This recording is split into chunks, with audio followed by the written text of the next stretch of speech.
History is packed with some pretty weird conflicts, but I guarantee you, none are quite like this one. This is the story of a modern 20th century army literally declaring war on its own national bird.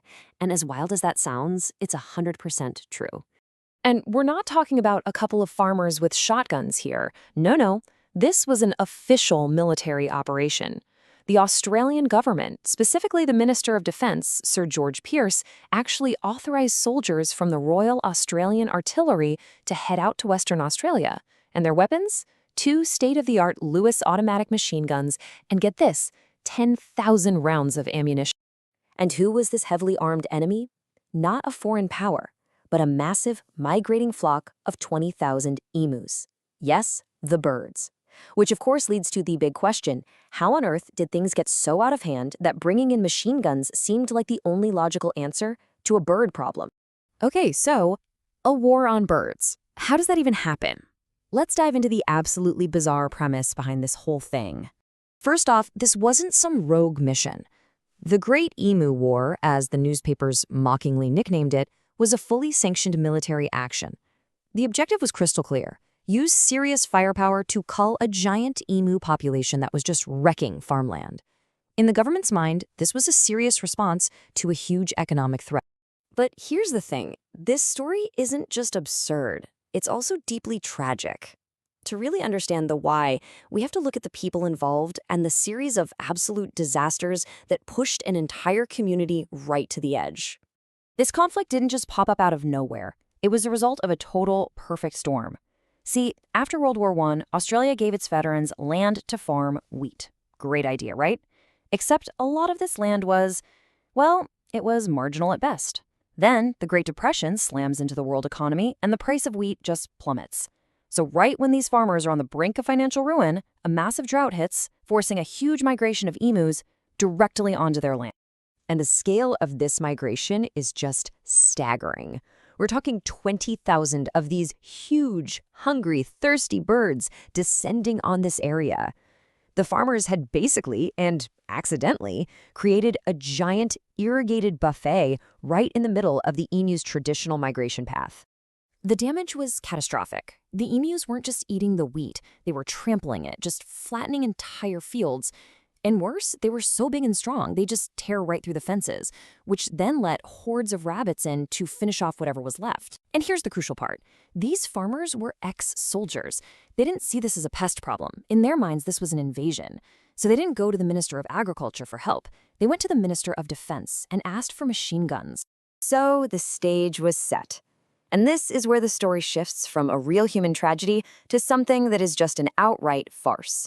This is modern industrial warfare versus the completely unpredictable chaos of nature.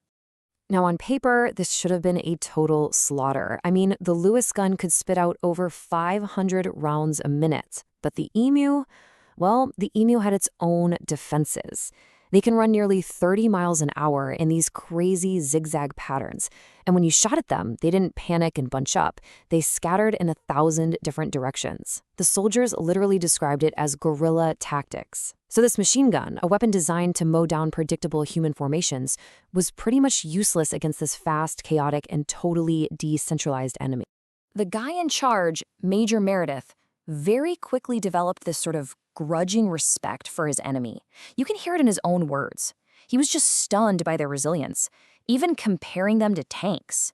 These birds were so tough that even when you hit them, they would often just keep on running. The whole campaign was a complete comedy of errors. Their first big idea to herd the emus into a kill zone? Total failure. The birds just ran away. Then they got their best chance. They cornered 1,000 emus near a dam. It was a perfect ambush, but after killing maybe a dozen birds, the gun jammed. So next, they tried mounting a machine gun on a truck, but the terrain was so bumpy, they couldn't aim at anything. And the absolute peak of this whole fiasco, the truck pursuit ended when it literally hit an emu, which got tangled in the steering, causing the truck to crash right through a farmer's fence, the very thing they were sent there to protect. After the first week, the numbers told the whole story of just how badly this was going. The soldiers had fired something like 2,500 rounds to kill maybe 300 birds. Just think about that for a second. That's a ratio of almost 10 bullets for every single emu. It was an unbelievably inefficient use of military power.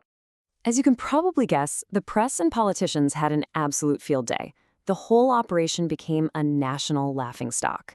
This quote from a member of parliament, A.E. Green, just perfectly captures the mood. The government was completely humiliated, and the first military campaign was called off. The emus had won. But the farmers' problem was far from over. I mean, the emus were still running wild. So the military was actually going to try again. But the real solution, the thing that finally worked, it was something else entirely. The army did go back for a second round, and to be fair, they had a little more success by using smarter ambush tactics. But let's be honest, the final numbers were still awful. After more than a month of operations, they'd fired nearly 10,000 rounds for less than 1,000 confirmed kills. Sure, Major Meredith claimed another 2,500 died later from their wounds, but nobody could prove that. By any sane measure, the military operation had failed.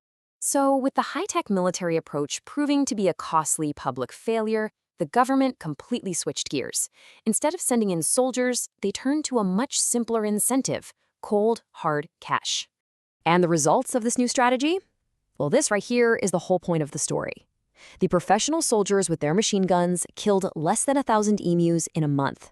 But the bounty system, which basically just empowered the local farmers with ammunition and a financial reward, well, that resulted in over 57,000 kills in just 6 months.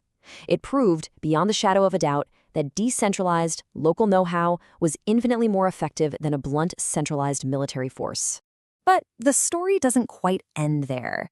The legacy of the Great Emu War is maybe its most ironic chapter, because the way people think about the emu has done a complete 180 since the 1930s.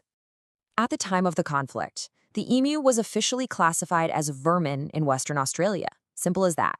It had zero legal protection and was just seen as a pest that needed to be wiped out.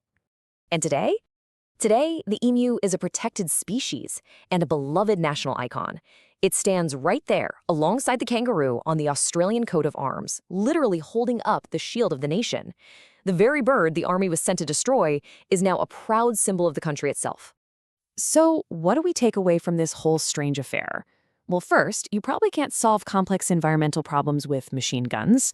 Second, this whole story was really born out of the genuine desperation of people who were backed into a corner. Third, it's a fantastic example of how sometimes the best solutions come from trusting and empowering local communities. And finally, it's a powerful and, pretty hilarious reminder that no matter how smart we think we are, nature often has a chaotic and stubborn way of doing its own thing. In all its absurdity, this story is a really potent case study, and it leaves us with a much bigger question to think about. Where else, either in history or even right now, have we tried to use simple, brute force solutions for incredibly complex natural problems, only to be completely outsmarted by an opponent that just doesn't play by our rules?